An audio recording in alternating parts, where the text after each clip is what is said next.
O verão sempre foi minha estação favorita, sem sombra de dúvidas. Parece que estou destinado a morrer em uma colina qualquer dia desses.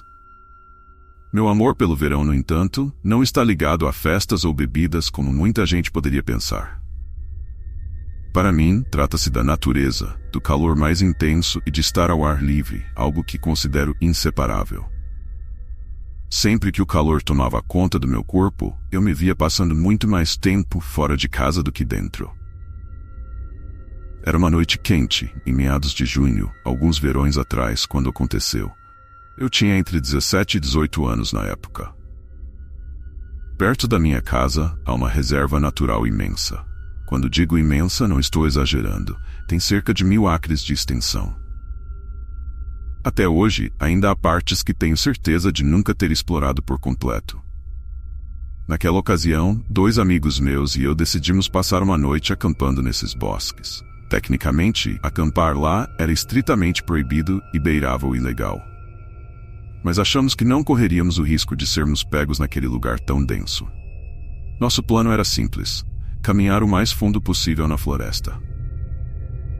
Chuck, um dos meus amigos, era um verdadeiro fanático por acampamento. Esse cara vivia para bancar o escoteiro, e provavelmente sabia amarrar mais de 100 tipos diferentes de nós.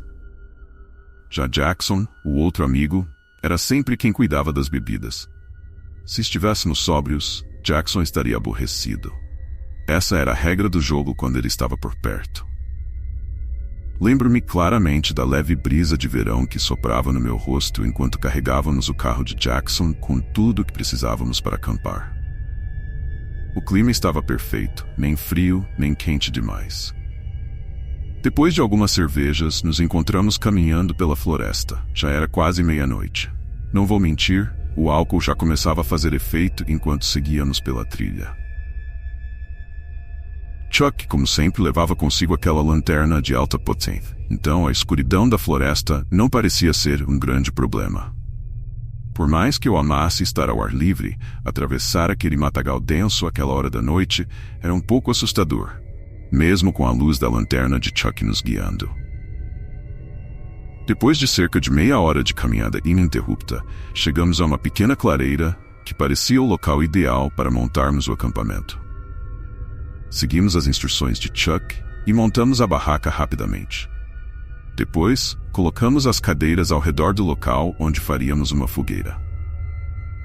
Como sempre, Chuck assumiu o comando, e logo estávamos aquecidos ao redor de um fogo decente. Jackson, como de costume, pegou mais uma bebida para mim, enquanto começava a tocar música em seu alto-falante. O clima estava perfeito. Ficamos conversando e bebendo por algumas boas horas. Quando percebi, já estávamos todos bem bêbados, e os outros 2 pareciam prontos para encerrar a noite. Foi nesse momento que tudo mudou. Jackson diminuiu o volume da música e começou a recolher as latas de cerveja espalhadas, quando um som ensurdecedor cortou o silêncio da noite. Era um apito. Eu quase saltei da cadeira, saindo de um torpor bêbado para um estado de alerta total em questão de segundos. O som era anormalmente alto, mas ao mesmo tempo parecia distante. Jackson rapidamente desligou o alto-falante e nós 3 ficamos sentados em silêncio, trocando olhares preocupados. Meu coração parecia que ia sair pela boca. Ficamos ali, congelados, por o que pareceram horas, tentando captar qualquer som ao nosso redor. Mas havia apenas um silêncio profundo. Parecia até mais silencioso do que quando chegamos. Usei aquele tempo para tentar me lembrar daquele apito. Não parecia nada com o som de um animal. Na verdade, o mais próximo que consigo descrever seria o som de um apito usado em jogos de esporte. Chuck, finalmente, quebrou o silêncio, sugerindo que devíamos fazer as malas e sair dali. Jackson e eu discordamos, achando que seria mais perigoso esbarrar com quem quer que tivesse feito aquele barulho no meio da noite. Já era mais de 3 da manhã. E Chuck argumentou que, quem quer que fosse, já sabia que estávamos ali. O pensamento me gelou por dentro. Não sabia o que fazer. De um lado, meu instinto de sobrevivência gritava para eu sair dali o mais rápido possível.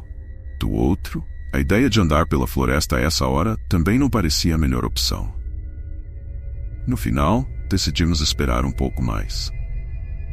Quando fui apagar a fogueira, Chuck me parou, argumentando que o fogo poderia nos proteger de qualquer animal perigoso. De repente, a realidade da situação me atingiu com força.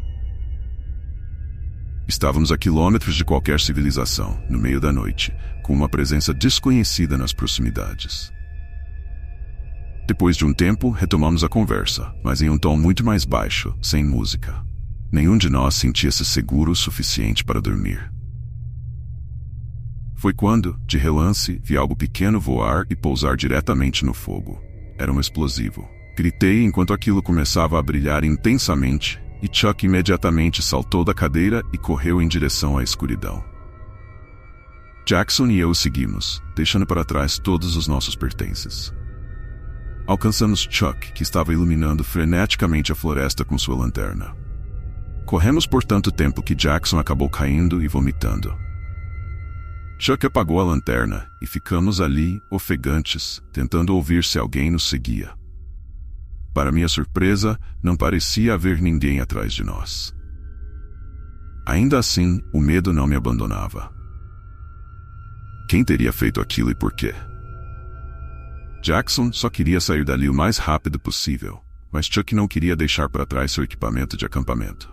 E além disso, ele nos lembrou que a fogueira ainda estava acesa. Relutante, acabei concordando que devíamos voltar e verificar o local.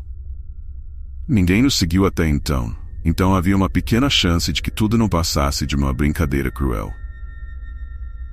Chuck, com suas habilidades de navegação, nos guiou de volta ao acampamento.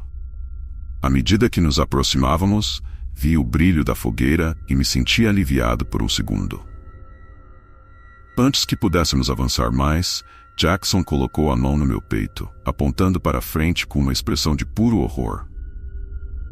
Forçando os olhos para enxergar na escuridão, vi algo que nunca vou esquecer.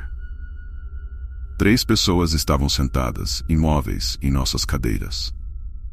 Aquele cujos olhos consegui distinguir parecia sem vida, com a boca aberta.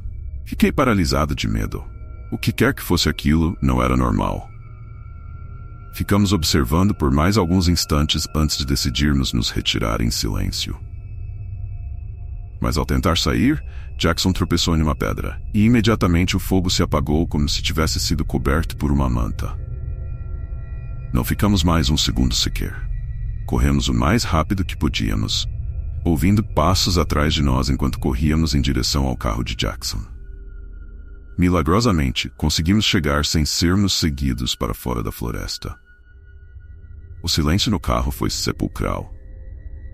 No dia seguinte, Chuck insistiu para voltarmos e pegarmos seu equipamento. Jackson se recusou, mas eu concordei em acompanhá-lo. Quando chegamos ao local, tudo parecia intacto, até nos aproximarmos da barraca de Chuck, onde fomos recebidos por um cheiro horrível. Ao abrir o zíper da barraca, encontramos um rato morto e em decomposição. Era nojento. Depois disso, nunca mais voltei.